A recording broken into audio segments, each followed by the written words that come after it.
இந்த காலேஜ்ல என்ன மாரி எதுவுமே நடக்காது. நான் சொல்றது கேட்டுதான் எல்லாமே நடக்கும். சோ நீங்க இதை பத்தி கவலைப்பட வேண்டிய அவசியமே இல்லையே. சரி, அந்த பொண்ணு யாருன்னா?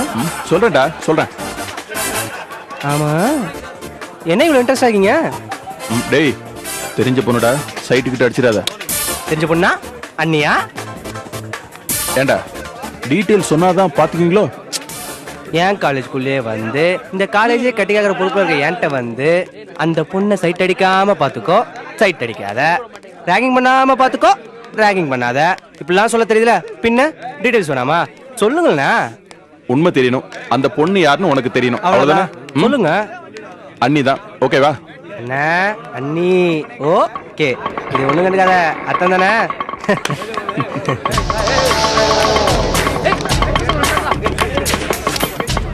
டேய், ஆட்டோல இருந்து இறங்குது பாரு, அந்த பொண்ணுதான். சரிதானப்பா?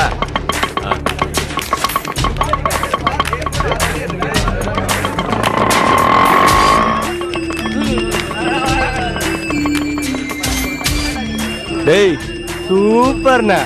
என்னது சூப்பரா? நான் பாத்துக்கிறேண்ணா. டேய், என்னத பாத்துக்கிற? நீ பாத்துக்கிறதுக்கு உங்ககிட்ட வந்து நான் சொல்றேன். அது இல்லண்ணா, இந்த ரேகிங் சொன்னீங்கல்ல, அது இல்லாம பாத்துக்கிறேன். பயமா இருக்குதா? ரொம்ப பயமா இருக்குப்பா. கொஞ்ச நாள் சரியா போயிரு. சரி, ஞாபகம் வச்சுக்க, அது உன் அண்ணி. என்ன, ஓகேவா? நான் ஒண்ணுமே கண்டுக்க மாட்டேன், ஓகே தானே? விளையாடுறதுக்கு எம்டி இடம் இருக்குது பத்தியா? நாள் பூரா விளையாடிக்கிட்டே இருப்பியா? எப்ப படிப்ப? படிப்பேன்ப்பா.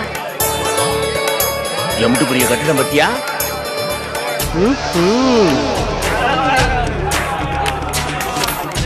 டேய், நான் சொன்னதுல ஞாபகம் இருக்குல்ல, பத்திரமா பாத்துக்க. என்ன என்கிட்ட சொல்லிட்டீங்களா? கவலைப்படாதீங்க, எல்லாமே நான் பாத்துறேன். நீங்க போயிட்டு வாங்க ஃபர்ஸ்ட். டேய், பாத்துக்கடா.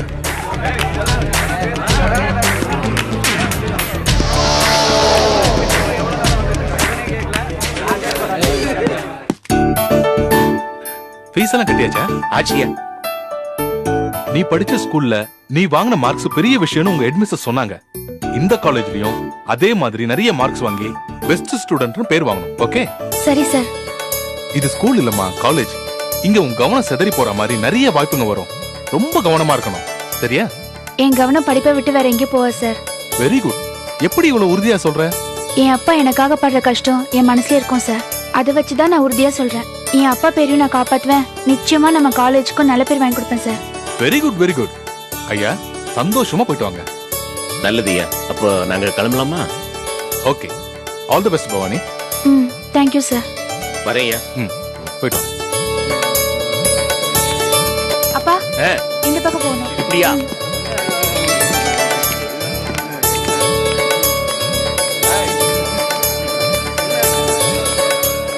அப்பா, கிளாஸ் ஆரம்பிச்சிட்டாங்க, நான் போறேன். போயிட்டு நல்லா படி. Excuse me sir. Yes, come இன்.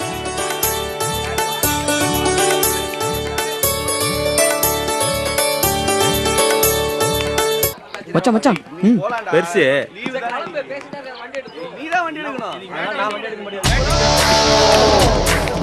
மாமாவும் அழகு, மாமா பொண்ணும் அழகுடா. ஆமா மச்சி, தள்ள மட்டும் விக்கி வச்சிட்டாருன்னு வை, நமக்கு போட்டி தான். ஏய், A square is equal to B square, B square, come on. ஏய், என்னடா படிக்கிற நீ, போடா. டேய், சின்ன கவுண்டர்டா, டேய், கொடைய வச்சிட்டாரா டேய். ஆமா, சின்ன கவுண்டர் கொடைய வச்சிட்டு எங்கடா போறாரு? கிளம்பிட்டாரு. 18 பட்டிக்கு தீர்ப்பு சொல்ல கிளம்பிட்டாரா. டேய் டேய், வா மச்சான், என்ன சூடா இருக்க? தெரிஞ்சவர்ரா. தெரியும் இப்படியே பிஹேவ் பண்றது. அடங்கடா.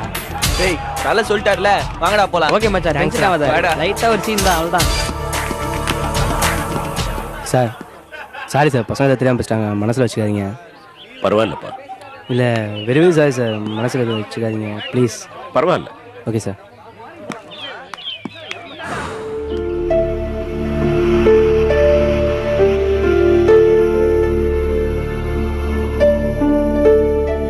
டாக்டர், இப்போ எப்படி இருக்கு டாக்டர்? காய்ச்சல் ரொம்ப அதிகமாக தான் இருக்கு. இன்ஜெக்ஷன் போட்டிருக்கேன், நல்லா தூங்கிடுவாரு. அது சரி, என்னாச்சு? முகமெல்லாம் வீங்கி இருக்கு, ஏதாவது தகராறா? அது வந்து ஆமா டாக்டர்.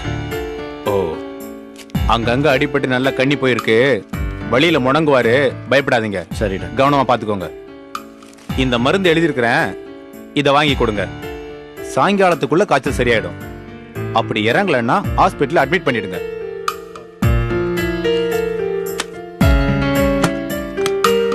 அப்ப நான் கிளம்புறேன், நீங்க பாத்துக்கோங்க. இருங்க வரேன்.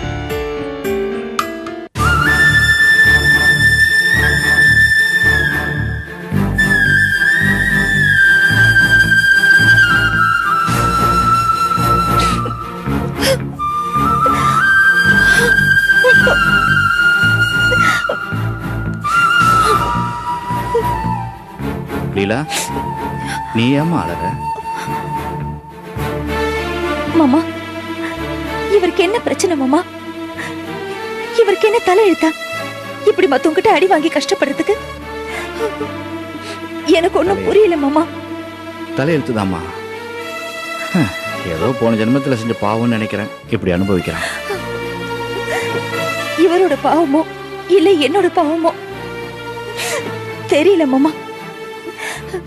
இவர் மேல எனக்கு எவ்வளவோ கோபம், எரிச்சல், ஏன் வெறுப்பு கூட இருக்கு. ஆனா இவர் இப்படி படுத்த படுக்கையா இருக்கிறத பார்க்கும்போது என் மனசுக்கு ரொம்ப கஷ்டமா இருக்கு மாமா. பாருங்க, முகலாம் எப்படி கண்ணி போயிருக்கு, எப்படி அடி வாங்கிட்டு வந்திருக்க பாருங்க.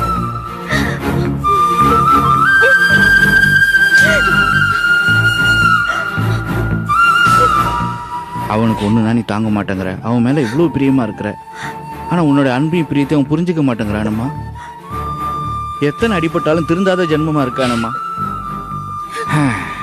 எப்பதான் உன்னை புரிஞ்சுக்கிட்டு நல்லபடியா குடும்பம் நடத்த போறானோ தெரியலம்மா. சரி, வருத்தப்படாதம்மா, பத்திரமா பார்த்துக்கோ. நான் கடைக்கு போயிட்டு மருந்து வாங்கிட்டு வந்துடுறேன்.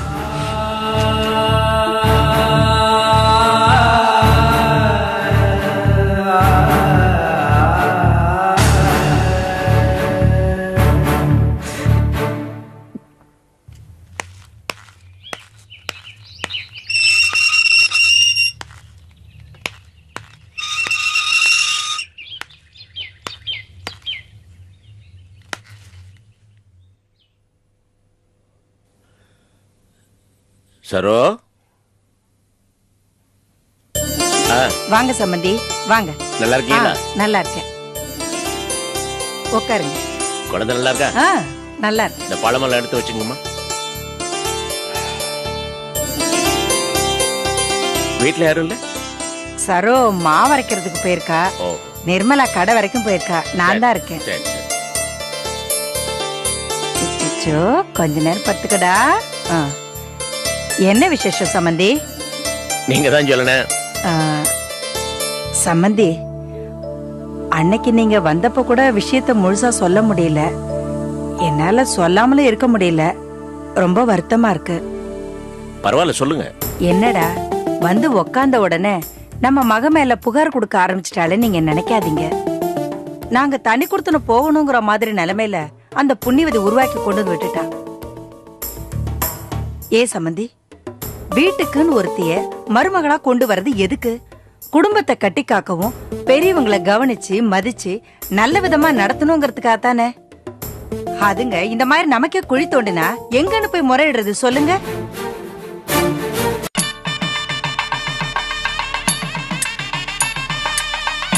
நல்ல வேளையா ஏன் புள்ள பெத்தவளை மதிக்கிறவனா இருந்ததால விபரீதமா எதுவும் நடக்காம சரியா போச்சு. ஆனா உங்க மக பேசின பேச்செல்லாம் பாத்தீங்கன்னா நெஞ்சில கத்திய சொருகினா மாதிரிதான்.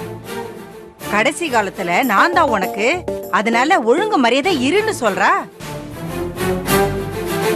அட என்ன விடுங்க, கெட்டவ மோசக்காரின்னு ஆக்கி விட்டுட்டாங்க. அப்படியே சொல்லி சொல்லி வெளியில இருக்கிற வேலையத்த கழுதிங்களும் அத நம்ப ஆரம்பிச்சிருச்சுங்க. அதனால நான் ஒரு மூலையில கடந்துட்டு போறேன். ஏன் மக என்னங்க பாவம் பண்ணா? அவன் கூட அவ சந்தோஷமா இருக்க கூடாதா? எடுத்து சொன்னாலும் கொஞ்சம் கூட நியாயமே தெரியாத பிள்ளைங்களா இருக்குதுங்க. இந்த காலத்துல பிள்ளைங்களை நினைச்சா வயிறெல்லாம் எரியுதுங்க சம்பந்தி. இவ மட்டும் இல்ல, உங்க சின்ன மக விஜய் பண்ற கூத்தும் இதுக்கு மேல இருக்குதுன்னு சொல்றாங்க. அந்த கோபியை கூட்டிக்கிட்டு நான் தனி கொடுத்தன போனாதான் ஆச்சுன்னு என்னமோ அடம் பிடிக்கிறாளாமே. இதெல்லாம் நியாயமா? இத்தனை வருஷமா ஒன்னா இருக்கிற குடும்பத்தை பிரிக்க நினைக்கிறது எவ்வளவு பெரிய தப்பு. அம்மா நீங்க என்னெல்லாம சொல்றீங்களம்மா? என்னால இதை நம்பவே முடியலையே. ஏன் சம்பந்தி, அப்போ நான் சொல்றதுல உங்களுக்கு நம்பிக்கை இல்லையா? நல்லா இருக்கு.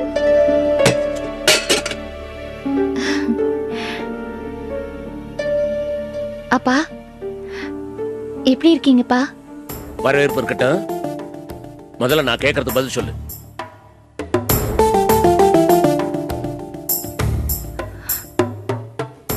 என்னப்பா? சம்பந்தி அம்மா தனி கொடுத்தன போகணும்னு நினைக்கிற அளவுக்கு நீ பிரச்சனை பண்ணிட்டியாமே? உண்மையாது? அப்பா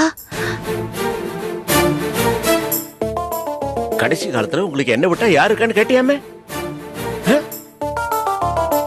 நீ பதில் பேசாம நிக்கிறத பார்த்தா எனக்கே வெக்கமா இருக்கு சரோ. நீ மட்டும் இப்படி இல்லையாமே சம்பந்தி அம்மா சொல்றாங்க. விஜய் இதே மாதிரி உங்க வீட்டுல பிரச்சனை பண்ணாலுமே விஜய் விடு, ஒரு சின்ன பொண்ணு சில சமயம் யோசிக்காம ஏதாவது உளறி வைப்பா. ஆனா உன் பேர்ல இந்த சம்பந்தி அம்மா சொல்றதாம என்னால நம்ப முடியல. இது என்ன கூத்தா இருக்கு? அப்ப கூட நான் போய் சொல்றேன்னு நினைச்சிட்டு இருந்தீங்களா? எல்லாம் என் நேரம். ஏன் சம்பந்தி, விஜய் கூட பிறந்தவ தானே இவ. நீங்க தானே சொல்றீங்க விஜய் கூட அப்படிப்பட்டதான்னு சொல்லி. இவ அவளுக்கு அக்கா தானே. இவளும் அப்படித்தான். என்ன இவளுக்கு ஒரு அப்பாவியான மூஞ்சி, அதனால யாருக்கு இவள சரியா தெரியல. போதும் சம்பந்தி அம்மா, இன்னி போதுக்கு இது போதும். சரோ, முதல்ல உன் வீட்டுல இருந்து ஒன்னால தலை குடிச்சு போறேன். அப்பா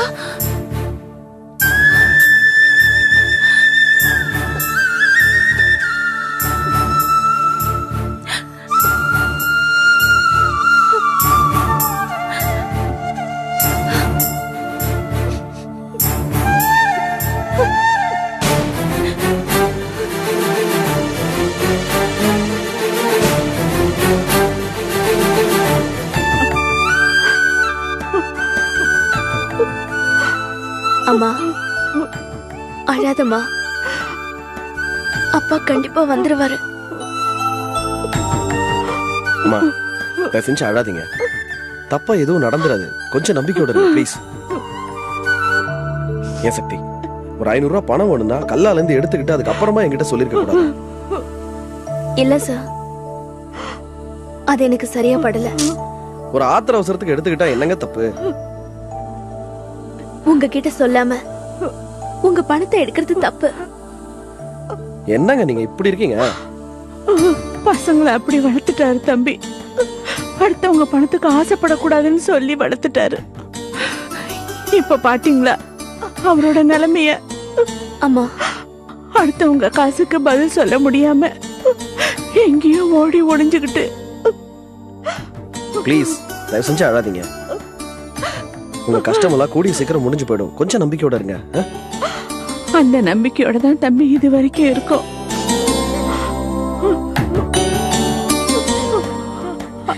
அவரையும் காணோம், அவரை தேடி போன இந்த வாசுவையும் காணோம். வந்துருவாங்க. நீங்க முதல்ல தைரியமா இருங்க.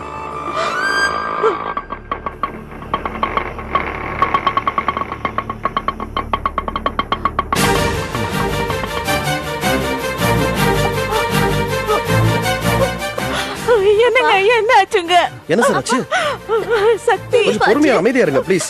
முதல்ல உள்ள கூட்டிட்டு போங்க. உள்ள கூட்டிட்டு போங்க சக்தி. உள்ள வாங்க. முதல்ல ஒரு உட்கார வைங்க. எவ்வளவு பாச்சு? சக்தி, தண்ணி கொண்டு வா. பாத்துங்க.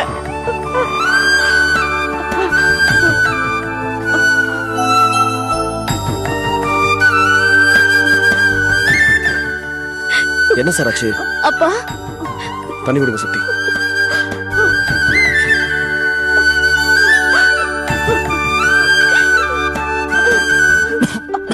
மெதுவா பாத்து. மெதுவா.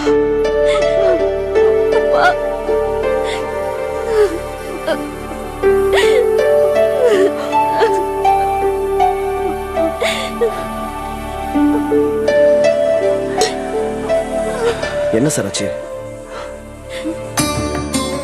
அம்மா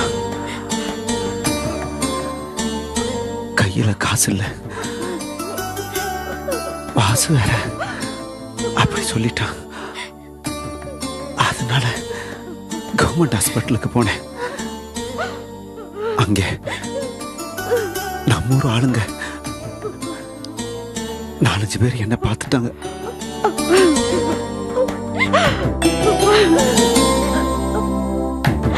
அங்கே என்ன அடிச்சு எடுத்துக்கிட்டு போய் ஒரு ரூம்ல பூட்டி வச்சுட்டாங்க. நான் அவங்களுக்கு கொடுக்க வேண்டிய 1 லட்சம் ரூபாய வட்டியோட கொடுத்தா தான் வெளியில விடுவேன்னு என்ன அடிச்சு சித்திரவதை பண்ணாங்க.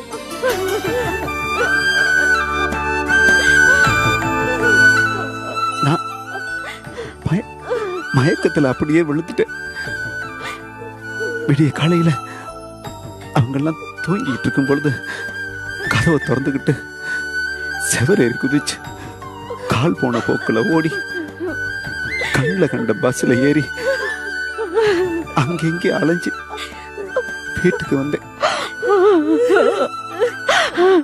இந்த நிலைமை நமக்கு வந்துடுச்சு.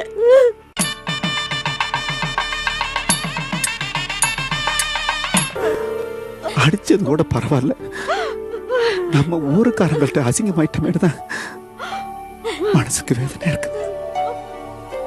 எத்தனை நாளைக்குமா இப்படி இருக்கிறது? இதெல்லாம் ஒரு பொழப்பா? செத்தெல்லாம் போல இருக்கு. அப்படி எல்லாம் சொல்லாதீங்கப்பா. ஆமாம்மா, மானம் போய் மரியாதை போய் இப்படி எத்தனை நாளைக்கு தான் உயிரோட திரிகிறது?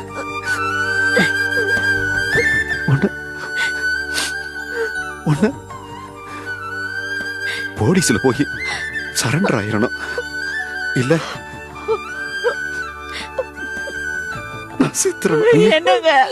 சார். என்ன சார் இப்படி எல்லாம் பேசுறீங்க? பாருங்க, உங்க குடும்பத்தை பத்தின விஷயங்கள்லாம் எனக்கும் தெரியும். மனசுக்கு ரொம்ப கஷ்டமா தான் இருக்கு. அதுவும் வாழ்க்கையில நல்லா வாழ்ந்தவங்களுக்கு இந்த மாதிரியான கொடுமை எல்லாம் வந்தா எவ்வளவு தூரம் வேதனைப்பட்டிருப்பீங்கன்னு என்னால புரிஞ்சுக்க முடியுது. ஆனா இதை விட ஜாஸ்தி கஷ்டங்களை அனுபவிச்சவங்கலாம் அதுல இருந்து மீண்டு வந்து இன்னைக்கு உலகத்துல நல்லா வாழ்ந்துகிட்டு இருக்காங்க. எத்தனையோ பேர் எனக்கே தெரியும். தயவு செஞ்சு கொஞ்சம் நம்பிக்கையோட இருங்க சார், ப்ளீஸ். தம்பி, ஏதாவது அதிசயம் நடந்தாத்தான் என் பிரச்சனை எல்லாம் முடியும். அப்படியெல்லாம் நடக்காது தம்பி. எனக்கு மனசுக்கு பயமா இருக்கு. எங்க மறுபடியும் அவங்க என்னை பார்த்துருவாங்களோங்கிற பயம். இதுல எப்படி தம்பி நம்பிக்கை வரும்? பார்க்கலாம் சார். இப்போதைக்கு நீங்க தயவு செஞ்சு எதை பத்தியும் யோசிக்காதீங்க. தேவையில்லாதெல்லாம் கற்பனையும் பண்ணாதீங்க. சக்தி, முதல்ல அப்பாவுக்கு சாப்பிட்றதுக்கு ஏதாவது கொடு. அப்புறம் குளிச்சு துணிமணி மாத்திக்கிட்டு அப்பாவை கொஞ்சம் டாக்டர்கிட்ட கூட்டிட்டு போயிட்டு வந்துடலாம். வா, ஏதோ ஒரு நல்ல ஹாஸ்பிட்டலுக்கு. வாங்க சார், ப்ளீஸ்.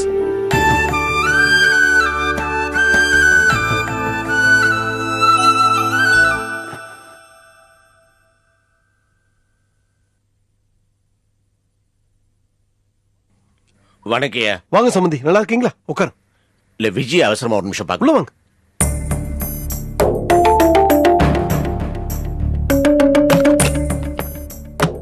உட்காருங்க. விஜய், வாங்கப்பா.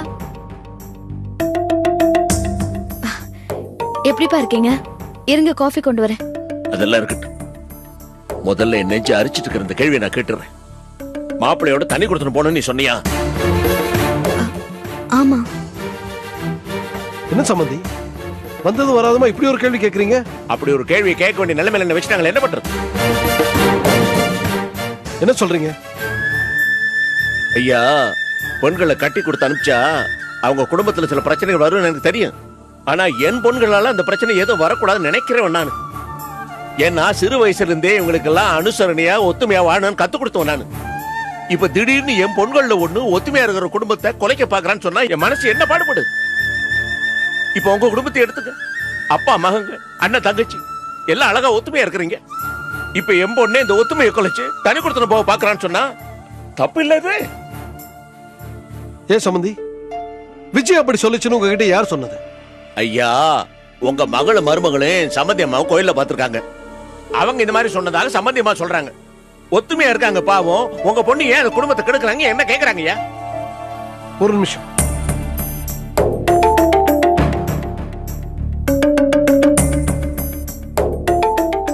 ஈஸ்வரி, என்னப்பா? கொஞ்சம் இங்க வாம்மா. இத வரப்பா.